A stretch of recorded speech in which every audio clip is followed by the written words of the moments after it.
It's day 2, Productronica 2021. We're What's New in Electronics TV. I'm joined by Juergen from ASYS. Thanks for coming over. Thanks for having me. Day 2 of the show. I think everyone came with either mixed expectations or no expectations, but it's looking pretty busy, isn't it? Yeah, it's definitely better than what we are afraid of. So first day was great, second day looks similar to yesterday. Yeah. It's a bit of hassle to get in, but once you're in... Yes. And what's good is the quality of the discussions. I mean, for 2 years, everybody did online meetings, but 2 years being on a machine, dive much more deep into the discussion. It's quite a quality in the discussion. So on this part, I'm really happy to have the interaction. Good, yeah. Oh, that's fairly good. Have you, it's been a challenge the last 2 years, to say the least, to everyone, just to keep normal business relationships going, kind of thing. Have you, you've dealt with that okay, and your customers have interacted well with you? Well, you had to, So I mean, if I look at this one, we have the same in our company. So we set up our own TV studio. We get quite good in doing our own online sessions.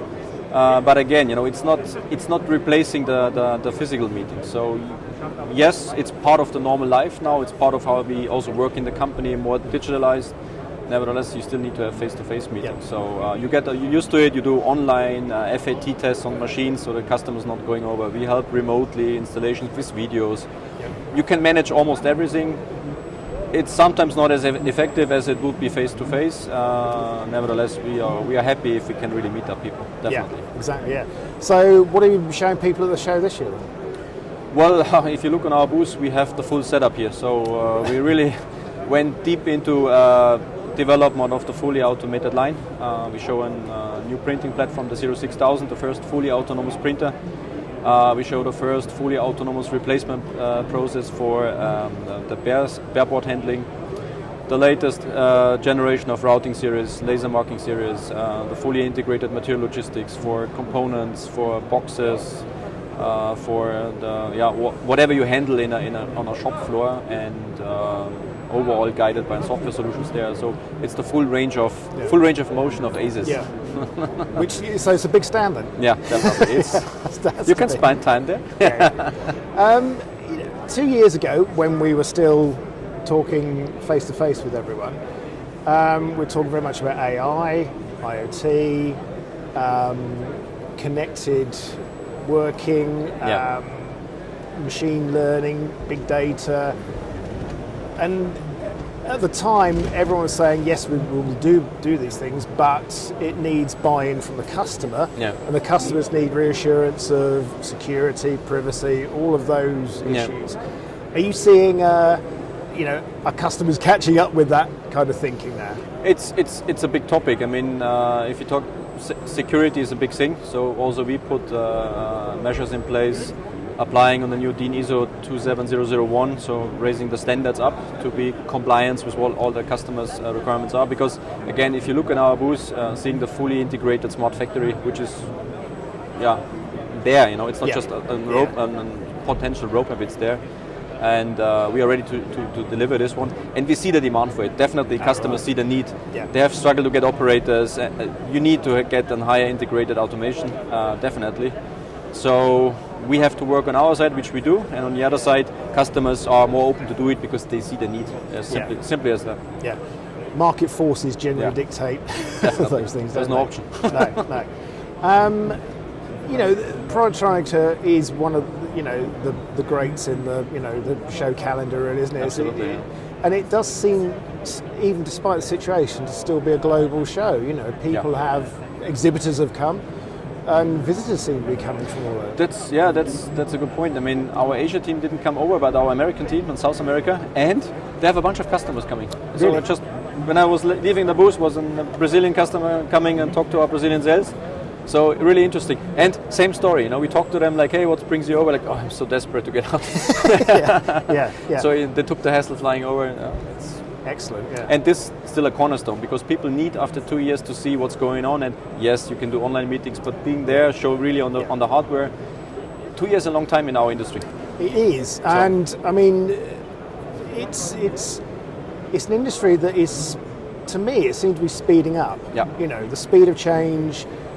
the demands from customers, the demands of products, as much as anything. With automotive, defence. There's electronics is integral to virtually every technology. Well, it's driven by the situation. I mean, the supply chain is crumbling. So people were too reliant on China, so moving back. Yeah. So we see it, on our booth, you see solutions in life science industry, in energy sector, fuel cell, electronics. All of them are booming. A lot of them is capacity added in Europe or Americas, not in China.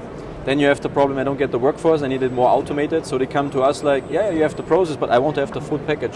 So we have fuel cell solutions sold, double-digit million euro volume, turnkey, including the material logistics, because they know they cannot handle with a lot of operators, and they look for a partner which can handle the complete package, and this is what drives our business like crazy. Yeah, and it's interesting because it's often adversity that drives that kind of innovations, and we've had 2 years of that, and it's, like you said, I mean, in a sense, the supply chain crumbling, supply chain problems being stretched to breaking point was kind of, you could have, the signs were on the wall, wasn't it? But before all of this, and then with the pandemic and just being shut down literally by a shortage of containers or a ship getting wedged sideways in the Suez Canal. There's those sort of issues which have kind of forced people into. Yeah, there's no working around currently. You have to deal with it.